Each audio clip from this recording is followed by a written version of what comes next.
Don't experiment with classic dishes on Thanksgiving and Christmas. Save your peppermint marshmallow collard greens for your birthday. Now let me show you how to make some real greens. And don't worry about that cabbage. Stay focused. The key to good greens is good pot liquor. Pot liquor is the southern term for the smoky seasoned liquid the greens are cooking in. Those flavors continue to develop while you're cooking. I like to add smoked turkey meat to 12 cups of water and a quarter cup of chicken bouillon powder. I let that simmer for 45 minutes until the liquid is cooked down. For mustard and turnip greens, you don't want to do an equal amount of mustards and turnips.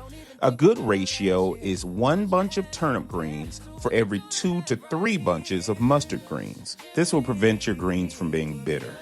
So for this recipe, I'm doing 2 bunches of turnips and 5 bunches of mustard greens that I've already cleaned and cut up. Now the water has reduced down significantly at this point, but you don't have to add any additional water. The greens will make their own water as the liquid is extracted from the leaves and the stems. So now we can focus on seasoning. I like to add seasoning each time I add a batch of greens. So I'll add a batch of greens, add the seasonings, cover it, let those cook down for a few minutes, and then repeat that process until all of the greens are in. After the first batch of greens and seasonings have cooked down, I add a whole jalapeno that I've sliced in half and cut off the top. This is going to add some nice heat to your greens as well as a different flavor element as well. Everybody loves this about my greens. After that, we begin adding more greens to the pot along with more seasoning as well. For the last batch of greens, I don't just add seasoning. This time, after the greens have cooked down, I add a cup of chopped onions to the pot as well. This is going to give some great flavor to your greens, adding to that pot liquor.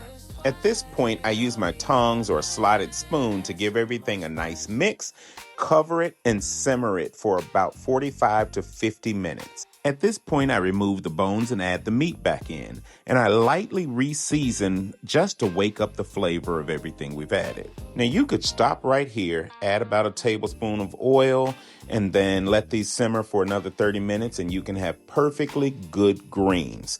But if you want to take it up another notch, we're going to cut up some turnip bottoms and add those in here. So as you can see, this was 2 pretty much large-sized turnip bottoms.